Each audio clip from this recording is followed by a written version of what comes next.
So in this video we'll continue with problem number 47. We're looking for the limit as x approaches 2 of x cubed minus 8 over x minus 2. Now this is still a factoring problem, only this is a difference of 2 cubes, and you may be like me, I can never remember the expression for a difference of 2 cubes. One thing that you can do in this case though is we know that x minus 2 is very possibly a factor, and it is. So what I like to do when I forget the formula is I'll use synthetic division. So I'll just go through that since that's a review topic here anyway.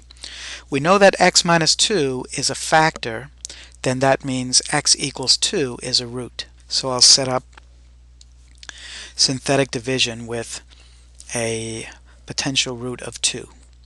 Next, I need to put down a constant, all of the coefficients. I have x cubed, so that's 1. I don't have an x squared term or an x term, so I need to put zeros there. And finally, I have negative 8.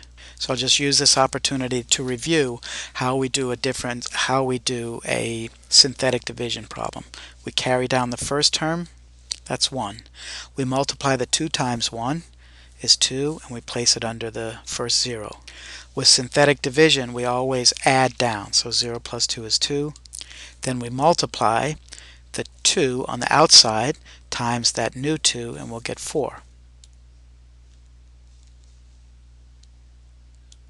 We add down, 0 plus 4 is 4. Then 2 times 4 is 8, and when we add negative 8 and 8, we get 0. That's the remainder term, and I write a little box around it because that tells me that x equals 2 is actually a root. And the remainder, we call this the depressed equation, would be, so we know we have x minus 2 as a factor. Then if this was a cubic function to start with, the first term will now be x squared, the second will be x, and the last will be the constant. So we now have x cubed minus 8 is equal to x minus 2 times x squared plus 2x plus 4 by synthetic division. And of course that's over x minus 2, and we want the limit of that as x approaches 2. So we have the same problem here. All we've done so far is just factor the numerator from a difference of cubes using synthetic division. Now the x minus 2's will cancel, and now we'll be left with limit as x approaches 2 of x squared plus 2x plus 4, and at this point we can just use direct substitution. 2 squared is 4, plus 2 times 2 is 4, 4 plus 4 plus 4 is equal to 12. And that's the value of the limit. Now all of these you can verify them by using your graphing calculator the way that we've done in the past, as is explained in the videos on evaluating limits numerically.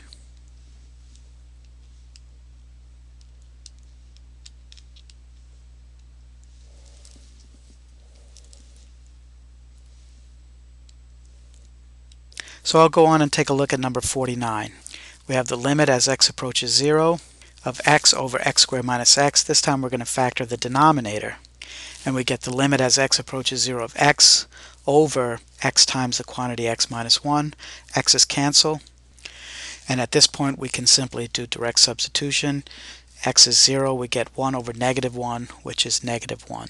Okay, I believe we have time for one more on this video.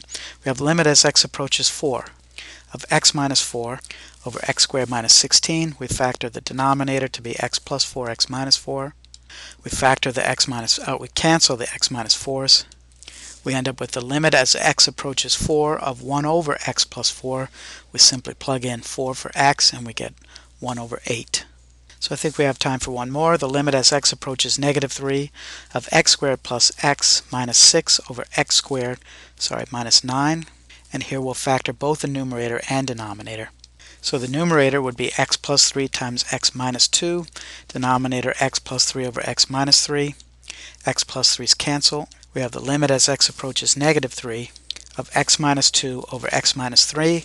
We simply plug in negative 3 to the numerator, we get negative 5. And in the denominator, negative 3 minus 3 is negative 6. And so that would just be 5/6. So we'll go on to the next type of problem.